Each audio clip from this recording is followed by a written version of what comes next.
কাহিনীৰ শিৰোনাম তান্ত্ৰিক বিদ্যা। সাৱধান, 3 দিনলৈ নুখুলিব আপোনাৰ চন্দুক, অন্যথা বিপদ হ'ব, হেৰুৱাব আপোনাৰ সন্তানক।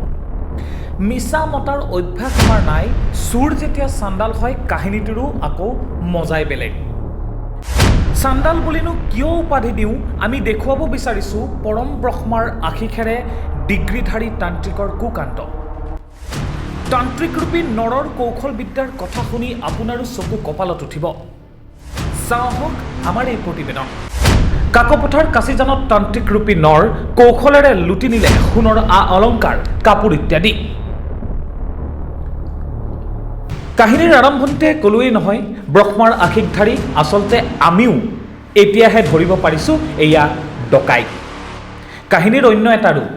অন্ধবিশ্বাসৰ কবলত পৰি এটা পৰিয়ালে হেৰুৱাইছে নিজৰ সম্পদ। আচল কথালৈ আহোঁ, মন দি শুনকচোন। তিনিচুকীয়া জিলাৰ কাকপথাৰ কাচিজান গাঁৱত ছদ্মবেশী লোকে এটা পৰিয়ালক লুটি নিয়াৰ ঘটনাই অঞ্চলজুৰি তীব্ৰ চাঞ্চল্যৰ সৃষ্টি কৰিছে। বিৱৰণী মতে ফটিক মৰাণ নামৰ লোকজনৰ পৰিয়ালৰ এটি 2 বছৰীয়া ৰোগীয়া সন্তানক আৰোগ্য কৰাৰ উদ্দেশ্যে এহাল তান্ত্ৰিক পৰিয়ালটোৰ কাষ চাপে।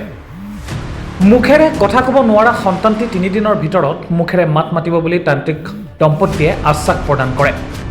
সহজ সৰল পৰিয়ালটিয়ে সন্তানটিৰ মুখলৈ চাই তান্ত্ৰিকৰ কথাত বিশ্বাস কৰি বিধানমতেই কৰি গ'ল সকলো। পৰিয়ালটিক কোৱা হৈছিল যে তেওঁলোকে চন্দুকত এবিধ বিধান সামগ্ৰী ৰাখি যাব আৰু 3 দিনৰ পিছতহে চন্দুকটো খুলিব পাৰিব, অন্যথা সন্তানটি তেওঁলোকে হেৰুৱাব লাগিব। নিজকে তিনিচুকীয়া জিলাৰ সাবজানৰ বুলি পৰিচয় দিয়া তান্ত্ৰিক দম্পতীয়ে পৰিয়ালটোক ফোন নম্বৰো দি যায়। ইফালে তান্ত্ৰিকে বান্ধি দিয়া সময়সীমা 3 দিন অন্ত পৰাত চন্দুকটো খোলাতহে প্ৰকৃত ঘটনা পোহৰলৈ আহে। পৰিয়ালে জনোৱা অনুসৰি তান্ত্ৰিক দম্পতীয়ে সোণৰ চেইন, সোণৰ কাণফুলি, কাপোৰ, চাউল ইত্যাদি লৈ উধাও হয়। চন্দুকটোৰ ভিতৰত ছদ্মবেশী তান্ত্ৰিকদ্বয়ে ৰাখি যোৱা এবিধ কলা বস্তু উদ্ধাৰ হয়। ঘটনাক কেন্দ্ৰ কৰি সম্পত্তি গাঁওখনত চাঞ্চল্যৰ সৃষ্টি হৈছে। এতিয়া উশাহটো ঘূৰাই নাপায় ভুক্তভোগী মৰাণে ইতিমধ্যে আৰক্ষীৰ কাষ চাপিছে বুলি জানিবলৈ দিয়ে। এয়ে কলিযুগত ব্ৰহ্মাৰ অৱতাৰ আৱিৰ্ভাৱ নে অইন কিবা? দৰ্শকসকলে কমেণ্ট বক্সত নিশ্চয় জনাব। অন্ধবিশ্বাসৰ কবলত পৰি সংঘটিত হোৱা এই ঘটনাই এতিয়া সৰ্বমহলত চৰ্চাৰ কাৰণ হোৱাটো স্বাভাৱিক। ব্যুৰো ৰিপৰ্ট, দ্ৰুত সংবাদ।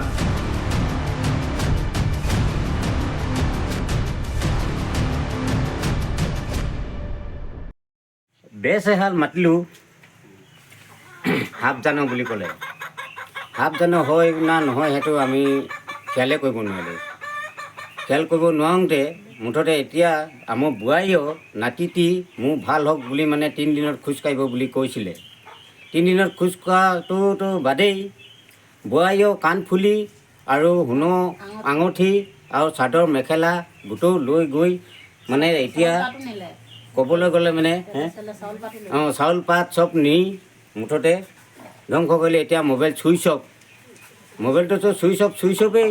আকৌ 3 দিনত মানে ধৰ মুঠতে তলাটো, বাকচৰ তলাটো মুঠতে ধৰ 3 দিন নুখুলিবি, নহ'লে 3 দিনৰ আগত যদি খোল ল'ৰাটিকে মানে ধৰ মুঠতে কিবা এটা হ'ব, নাইকিয়া হ'লে মানে আমুক নেপাবি বুলি ক'লে। এতিয়া মোবাইল চুইচ অফেই। তাৰ উপৰিও আমাৰ সোণৰফুলিটো নাই, কাণফুলিটো আঙুঠিটো নাই। তাৰ উপৰিও এইটো বস্তু সুমিয়াই থৈ গৈছে, কি কাৰণত সুমিয়াই থৈ গৈছে সেইটো নাজানো। এতিয়া মোবাইলটো চুইচ অফ হয়। মোৰ নাতিটোও মানে ধৰ এতিয়া 3 দিনত মাত ওলাব বুলি কৈছিলে, কিন্তু মাত নোলালে, নাই ওলোৱা, এনেকুৱাই মানে হৈয়ে আছে। এতিয়া কি কৰিবি, এতিয়া উপায়টো নাই।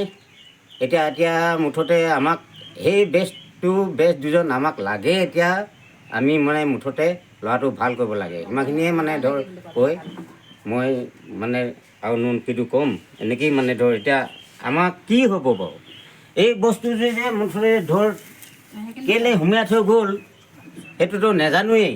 এইটো বস্তু এইটোতো খেতৰ হাত বুলি কৈছে না, শিলগুটি 3 হৈ কি কাৰণত লাগিলে হেঁচাটো হৈ থৈ যাব লাগে না। এতিয়া ধৰ 2 বছৰ কি হৈছে তাৰ?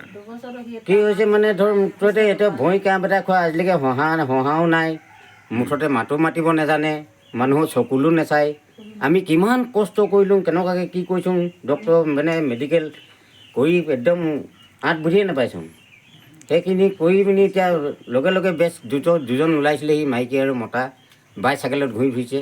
সেই 2জন পালে মানে আমাক লাগে। এতিয়া সেই দুজনে মুঠতে ভাল কৰিম বুলি ক'লে ভাল কৰিব লাগে সেইষাৰহে আমি জানিম